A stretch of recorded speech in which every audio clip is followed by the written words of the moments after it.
Network. It's a Beat Vlad Sedler best ball cut line in the NFBC. $75,000 grand prize. It's me, Tom Kessenich, Darik Butcher, and Vlad Sedler himself. We're going to be here tonight analyzing this draft with Vlad, talk about his picks, special the draft here. And Vlad, you ready to go? You got the fifth pick here tonight. You're going to get started in about a little over a minute. You ready to go here? I think this is your first cut line of the draft, cut line draft of the year. No, it's my fourth. Been Fourth, first live yeah, one maybe. yeah, first live one. I mean, the other Okay. one were live, just not like live on air. But I had been testing out our Cutline rankings that came out on FTN Fantasy. Got those out about 2.5 weeks ago, and so I did one test run before they came out, and then two drafts since. And this is my Okay. first one drafting from the middle. All right. So Darik, we've been certainly rolling with these cut lines. We did a live uh, a live stream last week with Maddie Davis from FTN Fantasy. So we've gotten these things rolling. They've been a lot of fun to watch. Obviously, with the points scoring, I'm going to get the board up here in a bit. A little bit different. Shohei Ohtani usually at the top of these drafts, right? Can you kind of walk some people through what they might expect if they're tuning in for the first time looking at these cut line drafts? Yeah, I mean, like you mentioned, Shohei Ohtani usually goes first here, and he just did. If you're looking at the board now, and the reason for that is this is best ball optimal scoring. So he is the only player in the entire NFBC universe that has pitcher and hitting, position eligibility. So he's a utility hitter only as a hitter, and then he's a pitcher. So I mean, the computer will optimally place him for you each and every week, depending on how it helps your team, whether it's at utility hitter, whether it's at one of your 9 pitcher spots, or actually if it's on the bench if he has a bad week.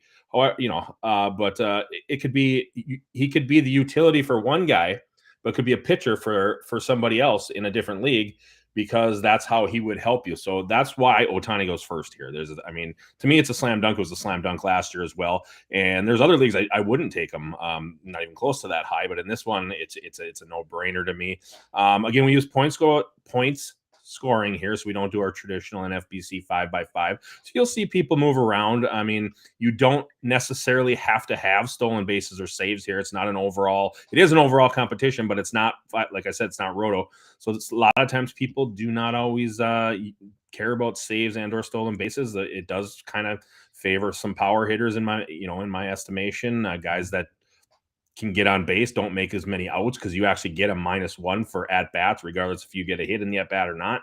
You get 4 points for a hit, but -1 for the at bat, so you're +3. A walk does not hurt you because it's not an actual at bat. So there's some different strategies that go around. Vlad has his own thoughts on it, I'm sure. So Vlad, why don't you add on to kind of my just basic breakdown there? Yeah, so it's with the way that the prize structure is set up, and the very nice prize up top for the overall. This is really one of those contests where you're essentially shooting for upside. It's almost a flip of the script of these draft champions 50 rounders that everyone's doing. That obviously those don't have fab. You want to have stability and be able to have healthy guys all throughout the season. Here in Cutline, there are 2 fab periods, but only 2, as opposed to your traditional roto leagues where NFBC leagues where you have fab every week. So, $1,000 to spend for, over 2 periods. One of them comes really early in April. But essentially, yeah, you're right. To put it simply, you're just looking for good hitters. The specific categories don't really matter. And people can populate their own points formulas. You can basically convert any projection system that you need, that you like or respect, or even an aggregate of projection systems, and basically have the points projections reflect and basically make your own rankings. That's what the VDP Cutline rankings are, and so that's what I'm using today. There's a little bit of a difference from ADP, and obviously the players that pop out to me ahead of ADP are the ones that I'm going to be targeting. And here I go with the second round pick. All right, so let's watch make your pick, and then yep, and then you can talk about your first 2 with Alvarez and then whoever you go with here. Right. So like Darik was saying, Ohtani typically first off the board in this draft tonight. Aaron Judge goes second, Acuna, Julio Rodriguez, and Vlad took Yordan Alvarez with his first pick. We'll get his thoughts about that after he makes his second pick. Trey Turner, and then he goes with Bobby Witt. Okay, Vlad. So Yordan Alvarez and Bobby Witt Jr., your first two picks. Kind of walk us through first Yordan and then coming back with Bobby Witt. The thought process with your first two picks there. So if I'm looking at just straight projected points based on the VDP projections for the Cutline points, Yordan Alvarez he's up there in the top 8. But then with the formula that includes basically a little bit of position scarcity, and it's just reflective of the Cutline. It's a little bit of a secret sauce there. He really pops out to me. I don't want to end up with outfielders towards my back end of my draft that are essentially platoon guys. I want to have a nice set of strong everyday outfielders. And, so between like a Yordan Alvarez and a Vladimir Guerrero, for example, there are first basemen that I prefer later in the draft. Yordan, somebody that I believe, who was averaging over 5 points per game in the Cutline format. Should he stay healthy and produce all season long, I think he's going to be a top producer.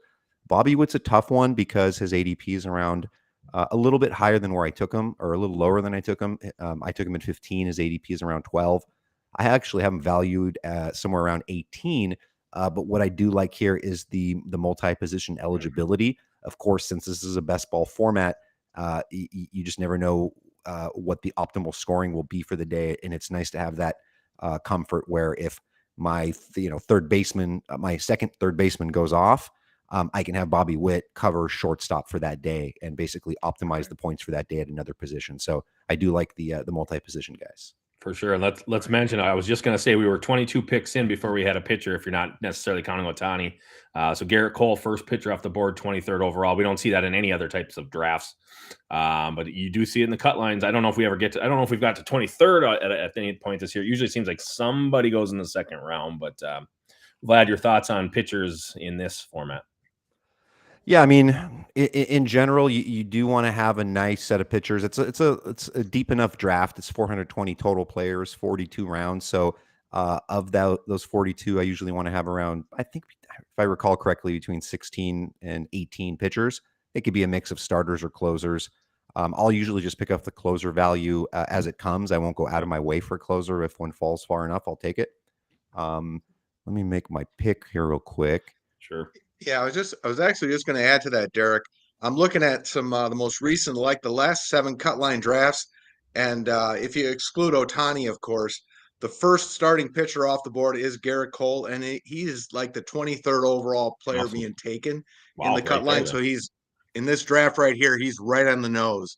So that's pretty much where he's been going lately in the Cutline. Okay, so Jose Altuve for you there, Vlad. Kind of walk us through the Altuve pick and your thought process with him.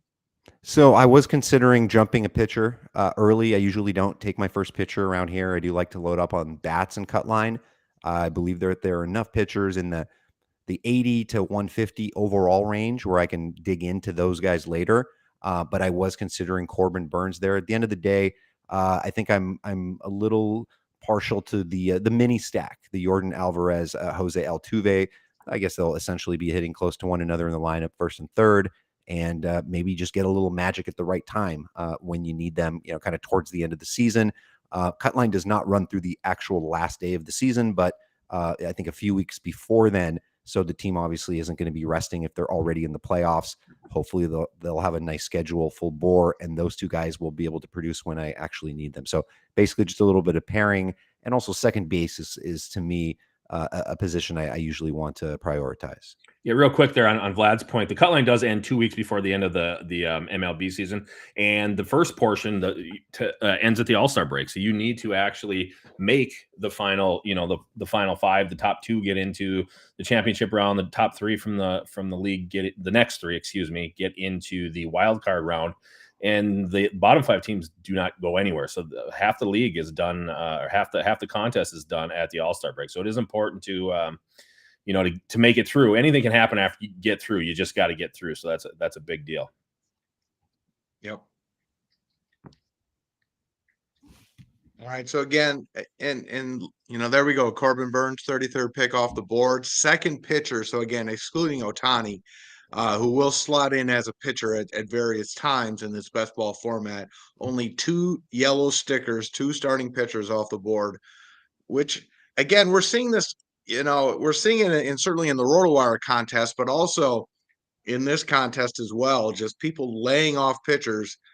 And Vlad, I want to get your thoughts overall. You mentioned a second ago you do like loading up on hitters in this format, but you think we're going to see this even more in the cut line because of the best ball, that people are just going to lay off hitters more and more often in this format in particular? The laying off pitchers, yeah, it's been a more Laying off common trend. pitchers, I mean. Yeah, it's been a little bit of a more common trend, I think, over the last couple of seasons. I think you've seen even people go extreme strategy, right? Zigging when others are zagging and going heavy pitching. I don't think that really lends itself well to the way that this, this contest is set up.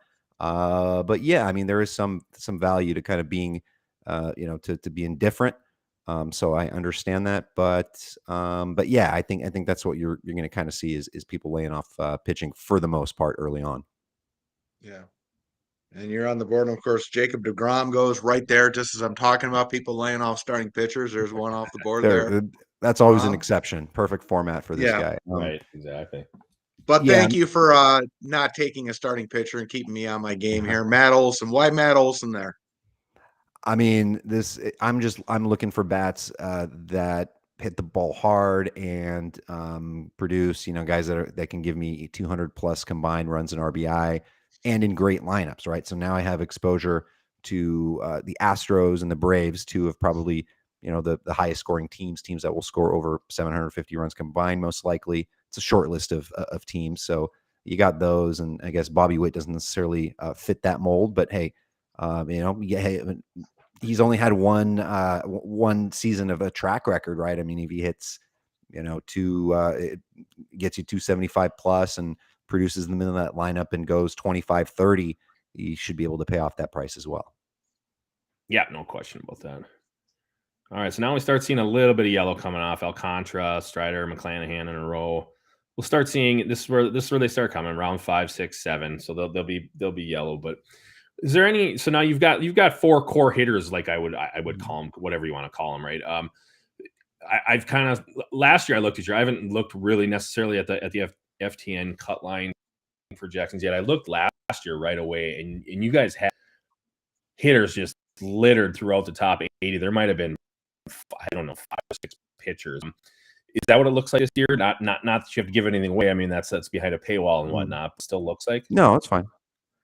No, it's a little bit different because there are a couple of other added layers. So for last year's formula, or for last year, it was just straight raw points projected, and with a caveat, a very strong note that was basically showing you that, even though Garrett Cole at the time was 18th overall in ADP, we have him ranked 55th in total points. That doesn't necessarily mean that's where you want to take him. You still want to keep ADP, in your consideration. Here, what we've done is added another sort of the secret sauce, another layer to it to basically create like a VDP value. So there will be players that have.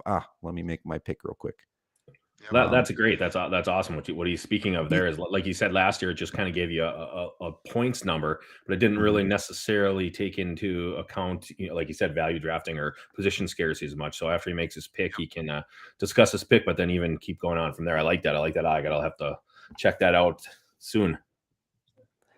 Yeah, and that's an important way to factor that into drafting too. You can't just look at total points when you're drafting. Otherwise, in football, for example, we'd all be taking kickers in the first round, right?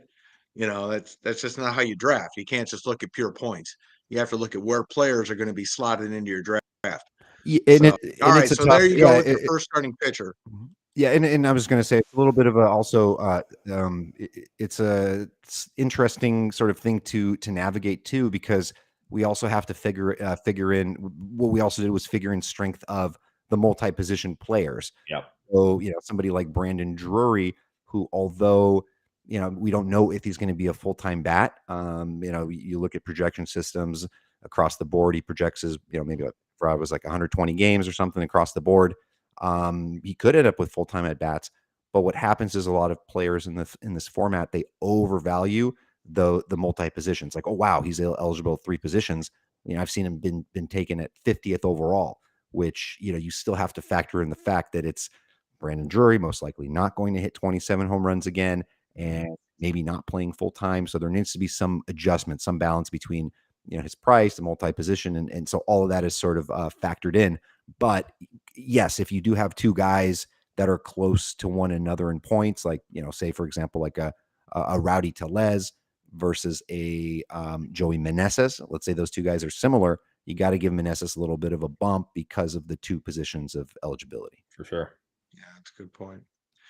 Now, we kind of had a mini catcher run going there briefly in the fourth round with Varsho and Will Smith. Of course, Real Muto, the number one catcher by far. Are you surprised we didn't catch more of that, or is that kind of the tier, and then now everybody's going to kind of back off a little bit? I am surprised there are a couple of guys still in the top 50 ADP that are catchers that are still sitting there.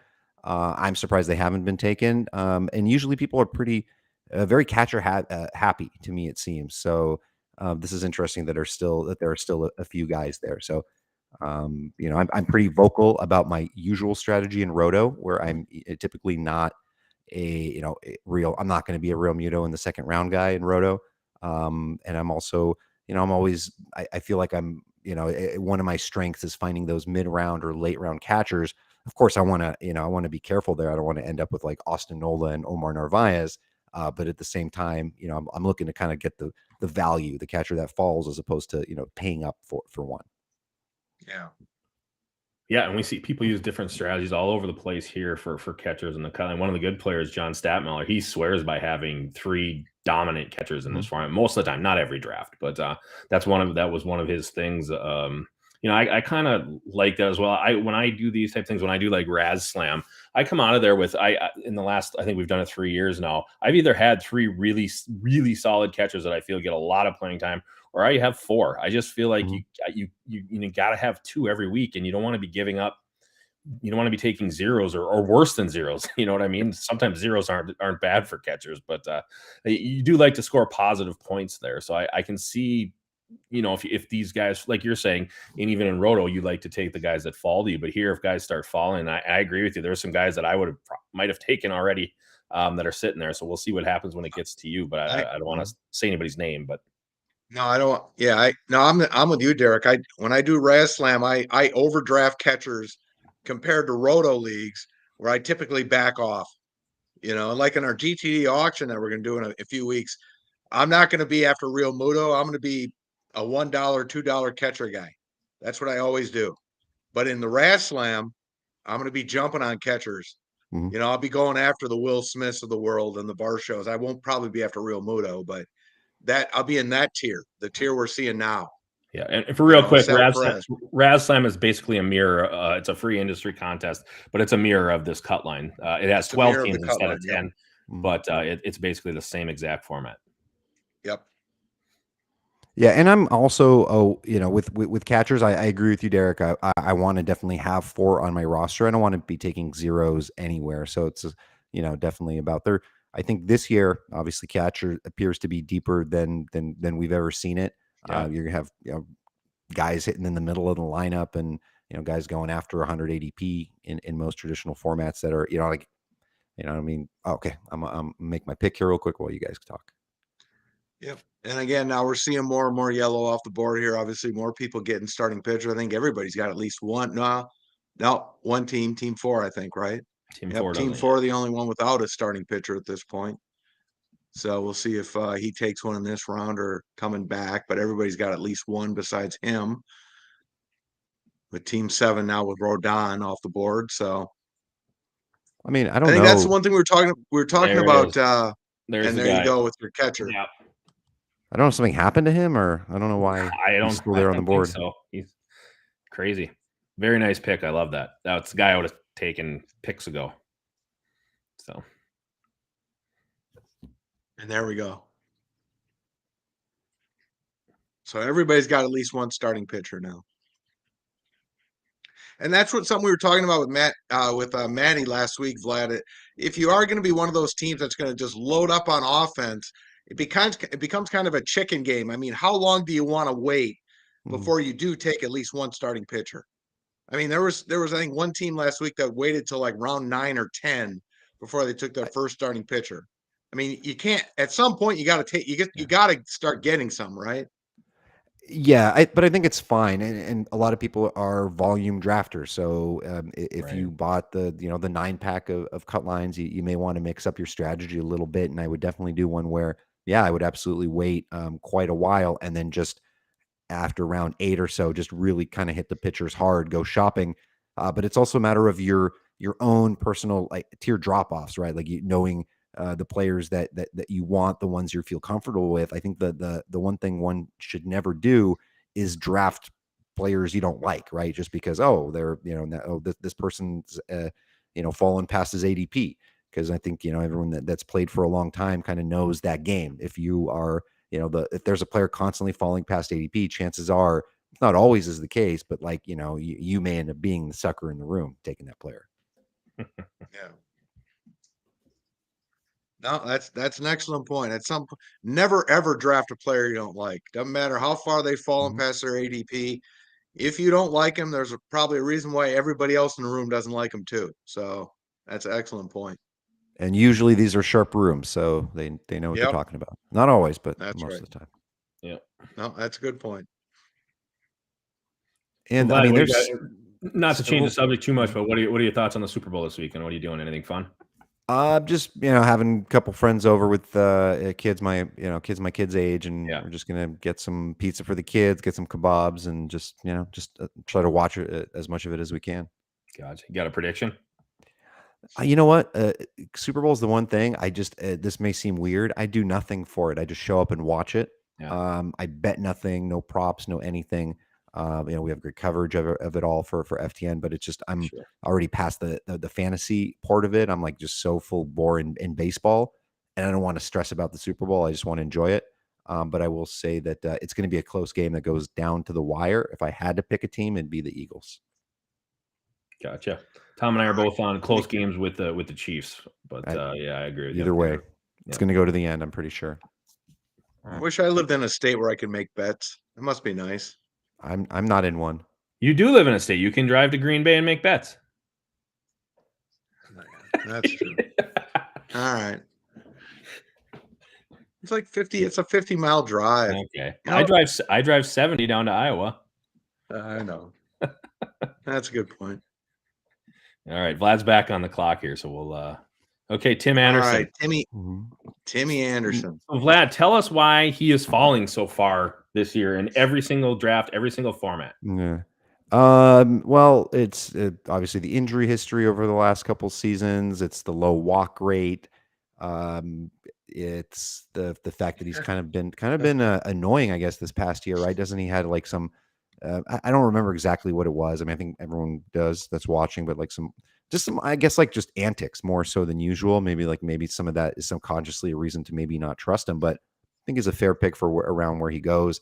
He's still one of the on a short list of guys that have hit over 300 since 2018. I think there are like 4 or 5 guys, like your Freddie Freeman's, Jeff McNeil's, and Tim Anderson's right up there.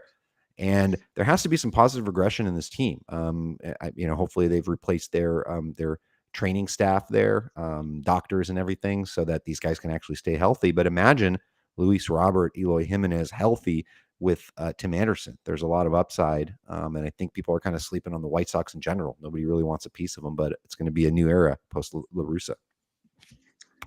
And yes, Sid, Green Bay does have a sports book up in Oneida. So Greg actually, that's where he makes his bets when he goes to the Packer game. So I've never made any bets up there. So it's not quite as good as making bets with what Darik gets to run to in Iowa. Right, so right. It's not quite as, the bets aren't quite as there's no prop bets, I don't think. Very few player prop bets at places like that. Yeah, so it's not the same. See, I like the player prop bets. Of course. Because I don't think anybody's caught on to player prop bets. the sports books haven't caught on. So I think we, as fantasy players, we can take advantage of that. So those are the bets I want to make. Yeah, I mean, and my favorite, like I was telling Vlad, I don't know. I mean, it was offline a couple months ago that some of my favorite bets are starting pitching strikeout props. Sometimes they're just off really bad. So I've done really well on those over the past couple years. I remember us talking about that. Yeah. And Actually, one of the articles in the FTN Fantasy Draft Guide was our guy MLB Dream, who's a really, really good baseball bettor. He's a big Orioles fan, and he basically documented what he went through last year and how the books really never caught up to like Jeffrey Springs's strikeout prop every Sure. game. Yep. And so he just was making a killing on those type of And things. you know what's funny is you speak about that, but it's the same thing that's been happening with Tampa Bay pitchers for a long time. The year Glasnow blew up, they were 2 or 3K behind. I mean, it was just it was ridiculous. So it's funny that you say that. Let's see what do we got here. Somebody took my. I got to get as much Tyler O'Neill as I can, but apparently not today. Pick 69, not for me. That's the guy that's one of your subs, I believe. So he probably knew that was your next pick coming. Oh, that's Sid Bickle, I think. Yeah. All right. Cool. What's up, Sid? Hope you're watching. Yeah, Sid's in the chat right now. He was the one asking about the sports book in Green Bay. Nice. All right, so we're round set. We're through round 7. You're coming up in round 8 pick. You've got 1 pitcher, 6 hitters, a very nice array of hitters from what I can see here. Do we have something in mind, or are we just seeing what falls? I'm trying to get a feel for what 1 through 4 is going to do, so I can decide whether I'm going hitter or pitcher on this pick. So that's why, if I was a little bit closer on the board, like if I was pick 3, then I could see what picks 1 and 2 are possibly doing, try to project what they're going to do, and still be able to get the 2 guys that I want. Here, being in the middle, it's a little bit tougher. I know Team 4. I don't know if he wants to be outed with his name is a good player. Team 3 is a tremendous player. So I kind of know what team. I know Team 3. I know what direction he's going. I know what he's not going to take yet, but could surprise me. So I know you're not done with this draft obviously yet, but this is your 4th one, Vlad. Do you have a preferred spot in the cut line at this point? Having done 3 and now kind of 3 3/4 or so.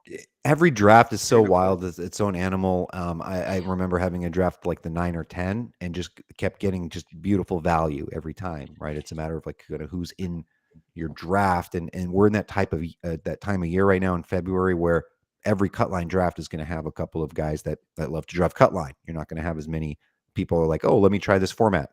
They come a little bit later. Hopefully you all come soon or come now. It's a phenomenal format. Oh crap, on the clock. So I'm going to go for the gusto and take my chances on the pitcher. There we go. Yeah. I did that for you, Darik. Thank you. Got to do it. I know.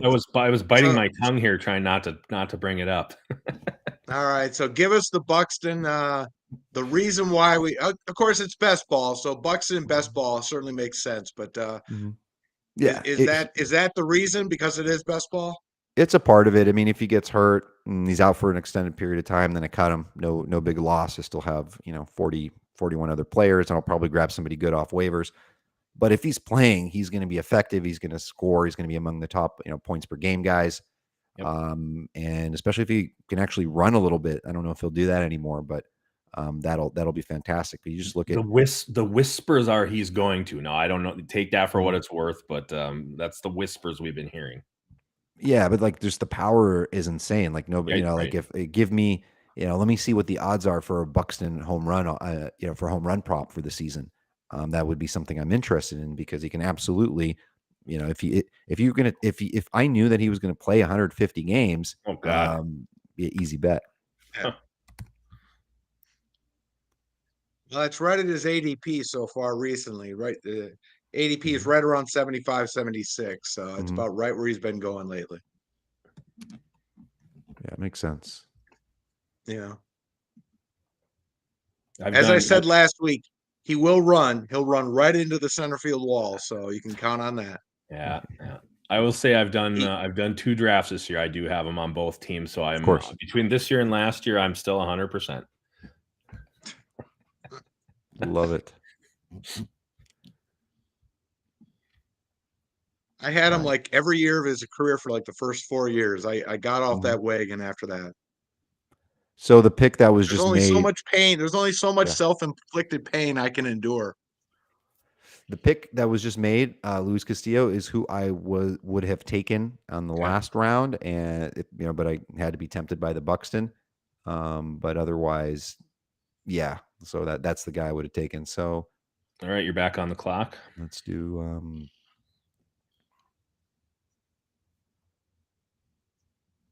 another pitcher there, second pitcher. Yep. Similar, very similar in my self rankings, which change a lot all the time. But yeah, I was never a Gallon guy, but he just, I mean, the stats he put up is just, they almost feel unreal to me for when I watch him. But I don't know, maybe it's one of those guys that just doesn't eye test for me as some of the other guys do. What are your thoughts on him? He's a tremendous pitcher. I mean, obviously started there with what was it, like St. Louis, Miami, or whatever, or through the St. Louis system. But he was impeccable last season. I think he's one of the few guys that I think you can put up a sub-3 ERA again. Control was phenomenal. People forget that those first two seasons, 2019 and 2020. Granted, it was basically only about 15 starts each of those seasons, but he put up sub-3 ERAs there as well, with the strikeout rate, well over strikeout per inning. And I think Arizona's going to be improved this year. I think they have a better team. They have nice pitching staff, nice youth there.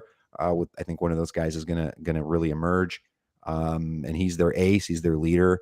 And he can even surprise and win 15 games, half his start. So we'll see. I don't have much Gallon so far, by the way. Yeah, like I said, his numbers are, like you said, impeccable. It's just like when I watch him, I'm just like, I don't know. Maybe it's just I catch him on weird starts or something like that. I don't know, but yeah, it's hard to. I can't argue it. I can't.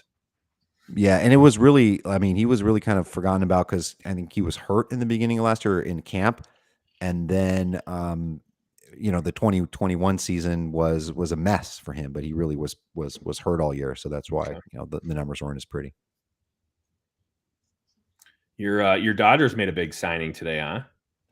Yeah, so actually that's funny. I'm gonna boast a little bit. So there's a podcast I recorded earlier in the week. It hasn't been released yet. I think it's gonna be released tomorrow, this weekend. And we're basically talking about the Dodgers, and I was like, you know what? And I swear to you, I haven't read a thing about them. I don't know anything about whatever signing they may or may not. And I looked, and I was like, you know what? David Peralta. He's not going to go to the Yankees now. This is the bat that they need, and that I think they'll get. And then literally a few days later, he ended up signing with them. It just makes sense. You look at that outfield. Yep. Trace Thompson, James Outman. It doesn't fully compute. So it only made sense that they added somebody specifically a lefty bat in the outfield. So there we go. Yeah, I like it too. Good signing. Yeah, and he's he's up there in age. You guys remember he was like a pitcher, right? Yeah, he pitcher, and not a very good one either. Yeah, that's the reason. The reason they let him switch. Mm-hmm. Kind of like the reverse Sean Doolittle. Yeah, that's right. Yeah. That's right. Who is it? That's doing both now. Some former hitter. Oh, I just read about it. It was just this past week. Man, I'll let you guys know if I think about it. It's like somebody you wouldn't believe. It's like a former Rangers first baseman or somebody's trying to come back as a pitcher, or as both. Good for them. He's got only to pass Shohei Ohtani to be number one. So yeah. Yeah. All right, we just had our first closer, I believe, go off the board, if I'm not mistaken. Mm-hmm. Edwin Diaz there, 92nd overall. Obviously, Cutline, a much different format than strictly roto. Like Darik was talking about earlier, excuse me, a lot of people just will blow off saves completely in this contest. So. Yeah, I mean, we don't have to talk about all the points here, but I think you get 6 points for a save, right? So, and then it's certain things, strikeouts, outs, but you give up hits or walks, it's plus and minuses. You can check it out on the NFBC website, Play NFBC Cutline. You just click on any hyperlink and you can get right into the rules and see what the scoring is. But when you don't actually have a roto category you got to fill to compete in overall, there's certainly different ways to go about things. That's what makes this a lot of fun. Vlad is back on the clock. Yeah. And we will be, in addition to doing these live streams, we will be doing Cutline drafts, analyzing them on our Sirius show as well. So it's always fun to talk to guys on the Sirius show and find out how they like to analyze their drafts and break down their roster construction on the Sirius show. And so Max Fried there. So you got 3 starting pitchers through round 10, Vlad. Is that kind of the way you typically like to be doing your cut lines with starting pitchers at this point? Yeah, that's about right. I probably should get a little bit more uncomfortable with it, and even go with the 1 through the first 10, because there's still a lot of pitchers in the next few tiers, next 120 picks that I feel very comfortable with, that I think I can work with, that I think can provide value all season and score a lot of points. But I just I know Max Fried doesn't necessarily blow people away with the strikeouts, but I think it balances out a little bit with the lack of runs that he allows and hits, and also the fact that he's on a team that's going to provide him a ton of run support and probably win a lot of games too. So yeah, he's a solid choice. There was a certain closer I was considering there too. That would have been different for me, but he was just taken. Okay, Manuel Clase, sure. Yeah. Let me say something real quick about the scoring system for the cut line. It was developed and kind of tweaked once so that it actually kind of does mirror 5x5 roto scoring as much as you can with the point system. It was invented to kind of mirror that, but using points. So again, saves are figured this, wins are figured this, home runs are this, stolen bases are this. So that's what you kind of see. But again, at the same time, you don't necessarily have to have, you don't have to have saves. You don't have to have steals. You don't have to technically have anything. You just need to have points. So there's a bunch of different ways to get points. It looks like real quick, Jeremy Sand in the chat wrote the word Guzman. So is that who you were thinking of, Vlad? That's doing the yes, pitching and the hitting? That's it. Yeah, Ronald Guzman. Okay. Yep. Big, tall guy. Yeah, he's big guy. Okay. Now I believe Team 3 with the first team to have 2 catchers, if I'm not mistaken. Just kind of quickly glowing through this, I believe. Will Smith and Sean Murphy. Yep, I think. No, the guy before him, Real Muto and Stevenson now also has 2. Oh, Team 2. Okay, you're right. Team 2 and Team 3 with 2 catchers now. You're right. Real Muto. So nobody really going for the gusto 3 dominant catchers, because we're already to the point where these catchers going now, I wouldn't call them gusto dominant guys. I think you'd have to have 3 of the top 10 or 11 basically, and that's maybe where we're at. But nobody has 3 is my point. So yep.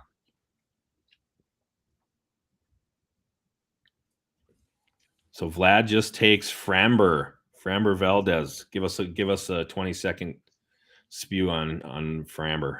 Another dominant guy, 200 plus innings, is going to be the ace of one of baseball's best teams. Going to provide a ton of run support. As a guy I was considering right where I did take Max Fried, and just ended up taking it there. I don't think there was really a hitter that popped out to me here. What is interesting? Well, first of all, I wanted to mention the Clase pick was a new cut line max for him. So Nice. usually he goes before pick 85, and here he went like late 90s. So that was unique. But also outfielder is running out really quick. Usually in past cut lines, when I'm at around pick 100, there are usually lots of great options, and I think people are really kind of jumping at the good outfielders here, which isn't good for me necessarily because I only have 2. So now I'm going to be playing with a lot of a junk basically.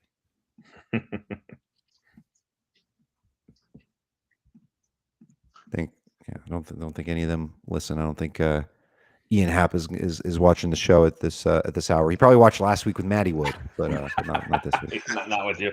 Hey, let me ask you a question. A guy you've liked in years past, and a guy that's I have to like now because he's on the Twins. Carlos Correa just goes.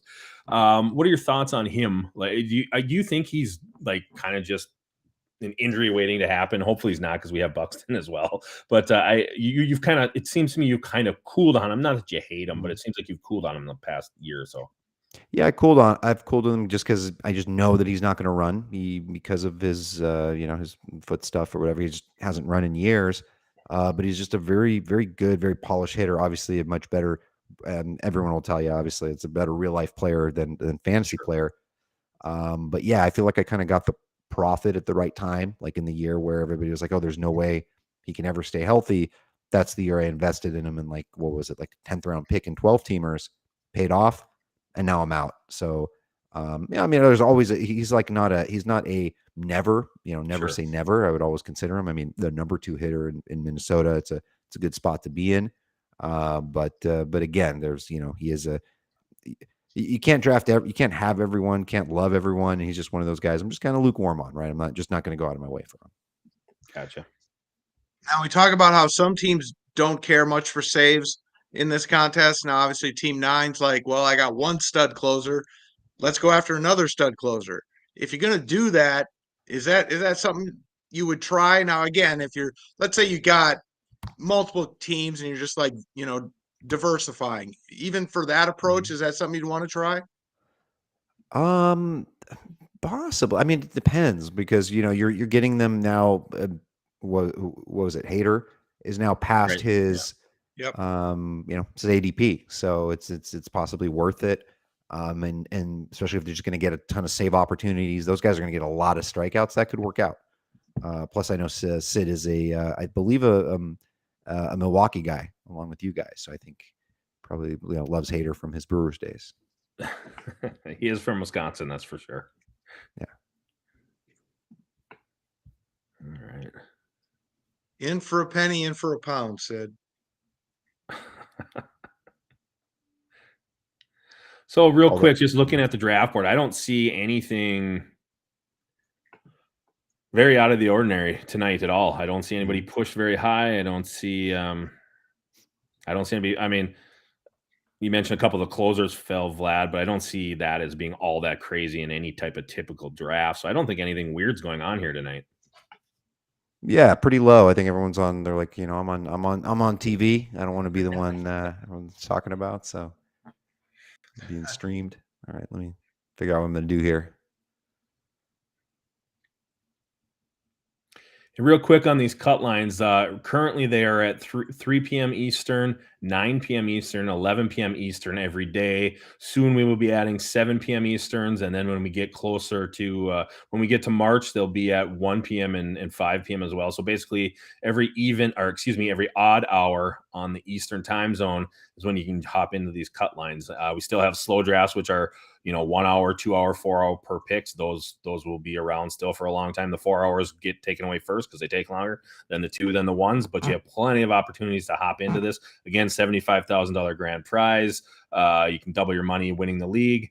A little bit of a second place prize, and then, like I said, you got to finish in the top 5 in your league to get to the cut lines. The tourney. So. All you got to do is get in. We've had winners come from the wild card round, I think 2 out of the last 5 years, if I'm not mistaken. So it's a matter of just getting in and making sure you have a nice team at that time, using those 2 fab periods like Vlad mentioned. One was very early. It's like the second week of April. And that's because we start these drafts back in, right away. So November, right? October, November, these drafts start. So we have to have that early one to allow the people that drafted very early to replace guys. And then we have one in June, early June. And that's it. And then, like I said, you get to the All-Star break, and that's where the cut is made. So you got your work cut out for you. It goes fast. I mean, honestly, like I said, half the contest is done by the All-Star break. But that's the way this is. It's almost like a lottery type deal. You have 12 teams at the end playing for the final table, if you will, in the last week. So we'll go from basically 800 down to 20 in the course of the All-Star break to a couple of weeks right before the end of the MLB season. Yep. Yeah, it's a great contest. Again, it's all at playnfbc.com. And like I said, we're going to be spotlighting these drafts in addition to the RotoWire Online Championship drafts on a serious show. Alternate them every other week. So this coming Wednesday will be a Cutline draft. Look for information about that on our message boards, on Twitter.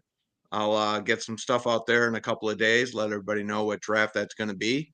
So we'll get people on our serious show as well, and we'll get more of these on our live streams as well. So have a lot of fun with these every few weeks. So look forward to doing all these. Had a lot of fun with Maddie last week, doing this one tonight with Vlad. So a lot of fun doing all these. For sure. Ramping everything up because, boy, oh boy, man, a little over a month we're going to be doing live events. Hard to believe. Yeah, I can't wait. already. I'm ready. I'm sick of Minnesota weather, so I'm ready already. Yeah. Oh man, Yep. there's a couple of good picks there. Yeah, Blake Snell's somebody I've been very intrigued by. Man, if he produces a full season, San Diego was really going to need him to produce. But man, just strikeout numbers that last season were insane. Obviously, he gets beat up once in a while, but Yeah, that's why best ball type format Snell is a big Mhm. plus for me. And I'm not a Snell guy because I don't think I love his $10 million arm, but I don't like his 10-cent brain. But in Yeah. best ball, you're never having to choose when to use them. Yep. So That's a good way to put it. all right, Vlad's back on the clock for round 13.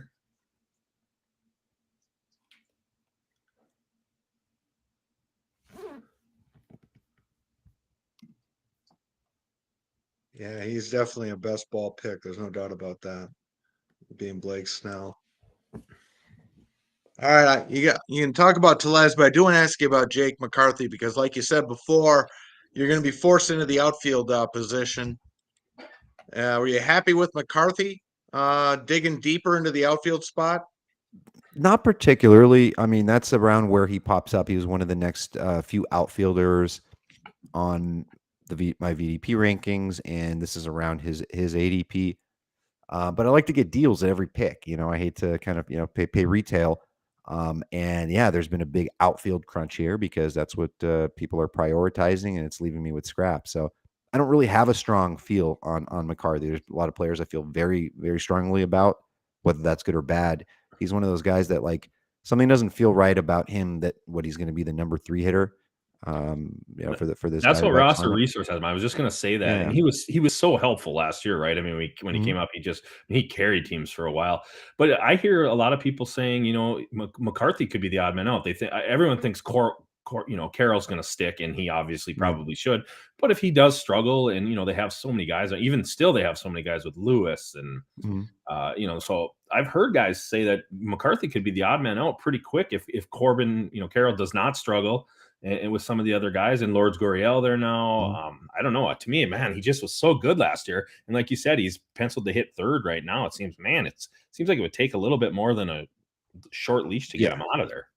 Yeah, I think I'm more worried about maybe just hitting in a different place in the lineup. But man, the guy's got jets and Yeah. stole a bunch of bases last season. It would make sense for him to be up there in the near the top of the lineup. I just don't know if the 3 hole is necessarily great for him. But man, if he's hitting between a healthy Kettle Marte and Christian Walker hitting 30 plus bombs, I mean Sure. it could end up being a really good spot. So we'll see. But either way, it's just as my third outfielder, I would prefer him as like my fourth. But it is what it is. You're got to take what the draft gives you Well, sometimes. Buxton counts as 1.5, so he's kind of like That's your true, third, your third and a half. Third and a half. That works. All right, and what about Rowdy Tellez 1 round later?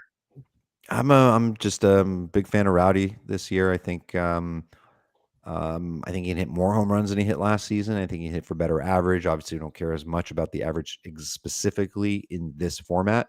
But I think he'll average more cut line points than he did last season in the middle of that lineup. I think he'll be terrific. The one thing I don't love, for the Brewers, for example, is that the schedule will be a little bit more balanced. So instead of getting to rake against Cincinnati and Great American and against the Pirates, they're going to be playing more against tough NL teams, AL teams, NL West teams. So that's the one thing that is a little bit of a thing I'm worried about for some of those good hitters in the NL Central. Yeah, same thing for AL Central. AL I mean, there's Central. been some weak teams there as well too. So yeah, it'll be interesting to see how it plays out. I mean, that's a lot of games, right? 19 from the division down to 13, I believe, right? Isn't that right? Yep, Yeah, exactly. That's what that's it is. that's 13 2 to 14. series. That's a big deal. Yep. I haven't even looked at schedule. I mean, this is usually when I'm drafting in March and I'm drafting the online championships, I'm sometimes looking to see, what late round pitcher might get have like a nice 2-start week or something like that. I remember that worked out well a few seasons ago. I think it was like Alex Wood. So he was basically like kind of going undrafted in online championships, 12 teamers. And I remember just kind of looking ahead to the schedule, and I forgot it was like 2-week matchups, but he had a 2-step schedule for the first week, and they ended up okay. The starts were nice, so he just kind of picked up Alex Wood. The plan originally was just pick him up, get those starts, and then drop him. But he actually was ended up being, I think, a usable pitcher that season. Yep. Oh, all right. Let's see. I will Let's let see what we Vlad got make here. his pick there. We'll do a couple more rounds here, I think, Darik, and then we can Yeah, I think let's go through shut it off 15. for the night. Yeah, we can go through 15 and just kind of Yep. All right. tie it out. Again, I don't see anything great. I mean, this has been a very standard, very good, I think, Cutline draft. Everyone seems to know what they're doing here. So, yep. I'm gonna take a picture I like here. There you go. Nice. I like that guy too. Yeah, just really polished. I mean, Yep. as a rookie last season, obviously was a big prospect. He was, if you recall, in free agent in Fab last season, there were people that were breaking the bank on him, $300-400, and it ended up one of those rare situations where somebody spent a quarter to 1/3 of their budget, and it actually paid off. He pitched really, really well, incredible control. He's got great offensive support, most likely this season, much improving team. So lots to like with him and that staff in general. And shaping it up to be a really good bullpen. I mean, we don't maybe know who's going to get all the saves at this point, but that's not going to affect him. Nice bullpen they got. Just that confidence, right? That that guys like, hopefully the good Matt Brash, plus hopefully a good Diego Castillo with Sewell and Munoz. If those guys are healthy, you're in really good shape. Nasty. All right, maybe I'll leave you guys with a min pick. There we go. I always love min picks. I might just do it for the hell of it. You have to do it now. You talked about it. All right. Yeah, this is just me like messing around because this guy will he's got an ADP in the 190s. I think he's valued around here, but his min is 169. So I'd be jumping him by 20 picks here. Love it. Let's see it. And this isn't exactly the draft room I want to do this with, because they're good drafters, but I think this guy is worth it. Let's go. All right. You feeling full-time leadoff at bats? Full-time leadoff at bats with a team that went on second look isn't as offense isn't as bad as I originally was thinking. I think he can adjust really well. I think he's good for this format. I think he's gonna get a crap ton of hits, and I think he's gonna do well. Yeah, like I said at the beginning, guys that don't make outs and get on base and hit for average, they pay off big time here. What are your thoughts? Sid asked the question in the chat there, Vlad, before we shut it down for the night. What are your thoughts about Bryce Harper this year? What are my thoughts? I mean, I just don't know when he's gonna come up and be ready. It could be, hopefully it's June, maybe it's a little early in May, maybe it's July, maybe it's not at all. I think probably June is a fair estimate.